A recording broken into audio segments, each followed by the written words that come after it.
बहुत समय पहले की बात है। एक राजा था।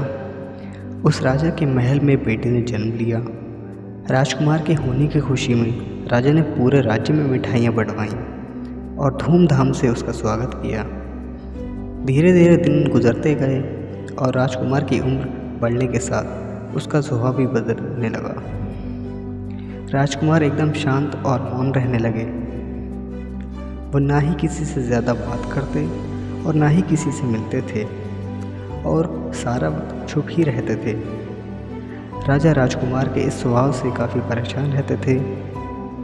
राजा सोचते थे कि चुप रहने वाला राजकुमार प्रजा को कैसे संभाल पाएगा। राजा की चिंता दिन पर दिन बढ़ती जा रही थी। उन्होंने दूर दूर से कई ज्योतिषों, वैद्यों और साधु महात्माओं को भी बुलवाया और अपनी समस्या के बारे में बताया, लेकिन कोई भी राजा की समस्या का समाधान नहीं कर पाया। कुछ संतों ने ये भी बोला कि हो सकता है राजकुमार अपने पूर्व जन्म में कोई महान साधु या फिर महाज्ञानी व्यक्ति रहे हों, जिस वजह से इस जन्म में भी उन्हें संस्कार साधुओं और महाज्ञानियों की तरह मौन रहने वाले आ गए हैं। राजा किसी भी बातों से संतुष्ट नहीं हुआ और सोचने लगा कि राजकुमार की चुप्पी कब टूटेगी। एक दिन राजकुमार महल के बाहर टहल रहे थे और साथ में उनका मंत्री भी था। उसी दौरान कुछ कौवे आए और पेड़ की डाल पर बैठकर काँव काँव करने लगे। मंत्री को लगा कि कौवों की काँव काँव से राजकुमार परेशान हो जाएंगे, तो उसने कौवों को उड़ाने के लिए उनकी तरफ तीर दे मारा, मगर दुर्भाग्य से उसका तीर एक कौवे को लग गया और वो कौवा सीधे राजकुमार के सामने गिरा।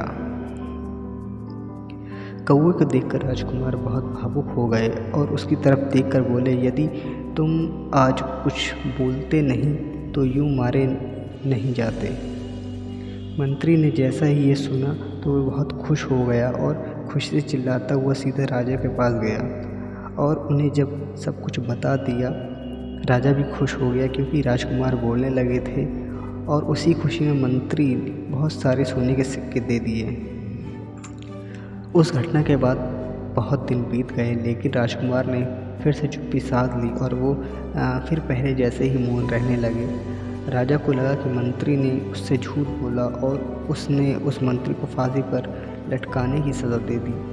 मौत की सज़ा सुनते ही वो मंत्री दौड़ता हुआ राजकुमार के कक्ष में गया और उसने बोला, राजकुमार, उस दिन एक मरे हुए कौवे को देखकर आप बोले थे, लेकिन अब आप क्यों नहीं बोल रहे हैं? आपकी इस चुप्पी की वजह से आज मैं अपना जीवन खो दूंगा।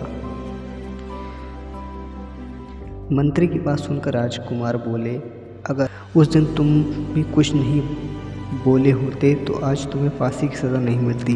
कभी कभी चुप रहना ही हमारी समस्या का समाधान होता है।